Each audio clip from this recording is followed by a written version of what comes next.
Hey guys, welcome to rural academy. और आज ला रहा हूँ मैं आपके लिए यूपीएससी और स्टेट पीसीएस एग्जाम के लिए डेली करंट अफेयर्स। तो आज इसी क्रम में आपकी तारीख है 11 जून। तो आज हम यहाँ पर आज का करंट अफेयर्स देखेंगे। तो चलिए स्टार्ट करते हैं आज का वीडियो। देखते हैं मैं क्या क्या डिस्कस करना है यहाँ पर। देखिए, पहला प्रश्न है आज आपका, वर्ष 2020 के लिए विश्व प्रेस स्वतंत्रता दिवस की थीम जर्नलिज्म ऑफ करेज थी। सेकंड, विश्व प्रेस स्वतंत्रता सूचकांक 2020 में भारत को 142वां स्थान प्राप्त हुआ। थर्ड, वर्ष 2020 में विश्व प्रेस स्वतंत्रता सम्मेलन का आयोजन भारत में किया जाएगा। देखिए, अभी जो है हाल ही में आपका जो है 3 मई को, यानी आपकी जो 3 मई है, तो 3 मई को यहाँ पर विश्व प्रेस स्वतंत्रता दिवस मनाया गया, यानी कि वर्ल्ड प्रेस डे मनाया गया। यहाँ पे आप देख लीजिए कि ये जो दिन मनाया जाता है वर्ल्ड प्रेस डे के रूप में मनाया जाता है 3 मई को। ठीक है, तो ये मनाया गया। और वर्ष 2020 के लिए जो विश्व प्रेस स्वतंत्रता सूचकांक की जो थीम थी वो थी जर्नलिज्म विदाउट फियर, यानी कि यहाँ पे मैं लिख दे रहा हूँ जर्नलिज्म विदाउट फियर। जर्नलिज्म तो लिखा हुआ है, उसमें विदाउट फियर और फेवर था। विदाउट फियर और फेवर, फीवर का मतलब होता है कि किसी से भय नहीं है, किसी का डर नहीं है। और फेवर का मतलब ये है किसी का हमें पक्ष नहीं लेना है, यानी निष्पक्ष रूप से हमें पत्रकारिता करनी है। यानी मान लीजिए कोई भी गवर्नमेंट है, कोई सरकार है, तो हमें उसका फेवर नहीं लेना है। यानी जर्नलिज्म विदाउट फियर और फेवर। ठीक है, यानी ना तो हम किसी से डरेंगे और ना ही हम किसी का पक्ष लेंगे। ठीक है, तो पहला वाला ऑप्शन तो यहाँ गलत हो जाएगा। दूसरी बात है यहाँ पर, अगर बात करें यहाँ पर जो वर्ल्ड प्रेस डे है सूचकांक जो जारी हुआ है, वर्ल्ड प्रेस डे इंडेक्स 2020 जारी हुआ है, इसमें भारत को 142वां स्थान प्राप्त हुआ है।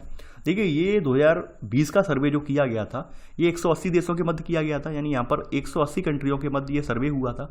ठीक है, और इनमें भारत को 142वां स्थान प्राप्त हुआ है। तो यहाँ पर सेकंड वाला कथन सही है। देखिए, इससे पहले सन 2019 की बात करें तो सन 2019 में भारत का जो स्थान था वो 140वां था, यानी कहीं ना कहीं भारत 2 पायदान लुढ़क गया।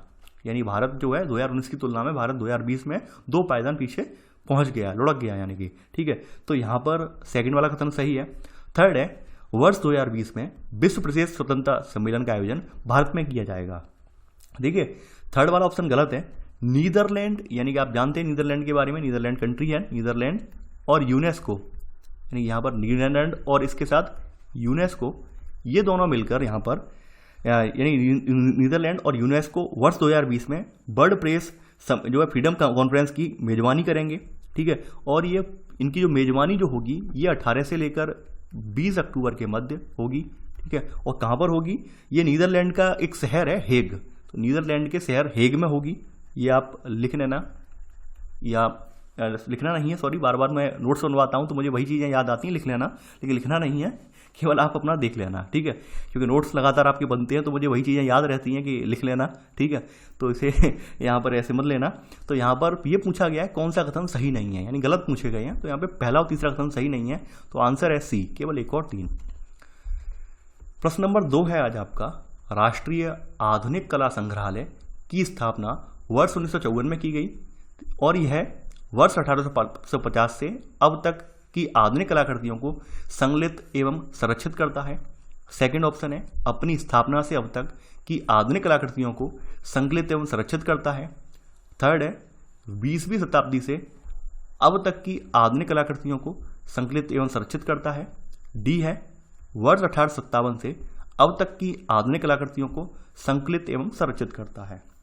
देखिए, जो ये संग्रहालय है, इस संग्रहालय की स्थापना जो हुई थी वो 29 मार्च 1954 में हुई थी इसकी स्थापना। ठीक है, और देश के पहले प्रधानमंत्री जो थे जवाहरलाल नेहरू, यानी कि JL नेहरू लिख दे रहा हूँ, तो उन्होंने और यहाँ के जो आपके उस समय इसके अलावा जो और गणमान्य थे, यानी कि प्रधानमंत्री जवाहरलाल नेहरू और सामान्य कलाकारों, गणमान्य कलाकारों, कला प्रेमियों की उपस्थिति में देश के उपराष्ट्रपति जो थे S राधाकृष्णन के द्वारा फॉर्मल रूप से इसकी स्थापना की गई थी। और राष्ट्रीय आधुनिक कला संग्रहालय में मुख्य रूप से, यानी मुख्य लक्ष्य यहाँ पर जो है इसके उद्देश्यों में वर्ष 1850 से लेकर अब तक की, यानी 1850 से लेकर अब तक की जो आधुनिक कलाकृतियाँ हैं वो इसमें संरक्षित की गई हैं। तो पहला वाला ऑप्शन यहाँ सही है। अब देखिए, ये प्रश्न आया क्यों यहाँ पर। अभी क्या था कि कोविड-19 की वजह से जो आपका राष्ट्रीय आधुनिक कला संग्रहालय था, यानी NGMA था, यानी कि NGMA शॉर्ट में से बोलते हैं, यानी कि नेशनल गैलरी ऑफ जो है यहाँ पर मॉडर्न आर्ट, इसको अस्थायी रूप से बंद कर दिया गया।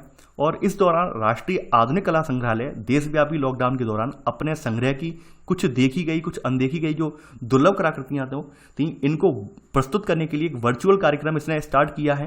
वर्चुअल कार्यक्रम का नाम है एनजीएमए के संग्रह से, यानी एनजीएमए के संग्रह से एक वर्चुअल कार्यक्रम इसके द्वारा स्टार्ट किया गया है। ठीक है, एनजीएमए के संग्रह से ये वर्चुअल कार्यक्रम स्टार्ट किया गया है ये। ठीक है, तो इसके द्वारा इन्हें प्रस्तुत करेगा इन कलाकृतियों को। तो यहाँ पे पहला वाला ऑप्शन सही है, तो आंसर है सेकंड का ए। प्रश्न नंबर 3 है आज आपका यहाँ पर, कभी कभी समाचारों में नजर आने वाला सदर्न ट्रांजिशनल काउंसिल एसटीसी निम्नलिखित में से किससे संबंधित है?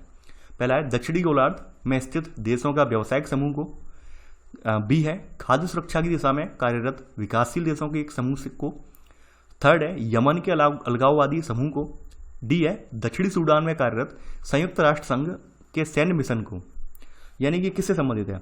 देखिए, सदर्न ट्रांजिशनल काउंसिल सऊदी अरब के नेतृत्व वाले गठबंधन के प्रमुख समूहों में से जो हूती विद्रोहियों के खिलाफ लड़ रहा है, इससे संबंधित है। यानी यमन का जो अलगाववादी एक विद्रोही है हूती, तो उससे संबंधित है ये।